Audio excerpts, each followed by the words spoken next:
Hello guys, good morning. So ayan, may dumating akong parcel ngayon. Kararating lang, malaki siya. At alam niyo ba kung ano to? Ayan, unboxing na natin. Huwag na natin patagalin. Magaan lang siya. Tapos, tingnan natin. Hulaan nyo na kung ano to. Ang makahula ay may karampatang parusa. Charot. Joke lang.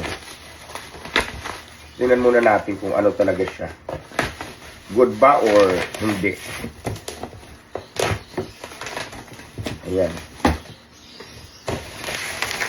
At ito na nga, nakalagay sa karton. Hula na. Medyo ang dami namang ano. Ayan, nakita ko na rin siya. At kulay silver. Ito siya. Pack. Ayan. Malita. Alam nyo ba guys, kung bakit bumili ako ng malita? Naisip ko, baka ano, mag-OFW na lang siguro ako. Ayan po oh. Ayan. Baka mangibang bansa na lang ako, mag-OFW. Kasi feeling ko hindi ako dito swerte sa Pilipinas.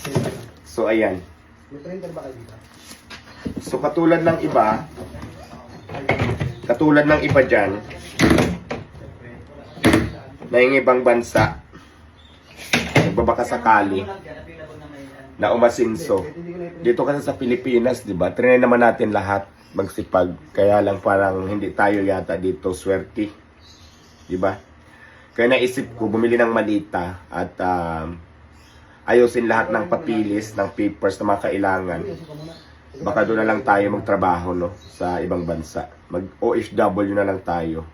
Kaya naman guys, yung mga nasa ibang bansa ngayon guys, bigyan nyo nga ako ng idea, saan ba magandang pumunta?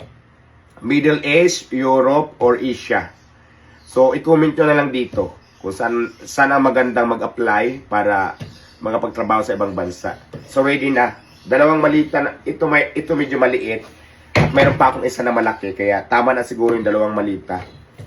So, yun lang. Comment nyo sa baba guys. Saan magandang mag-abroad kung mag-apply ako ng work sa ibang bansa. So, comment nyo na lang dito para at least may idea ako.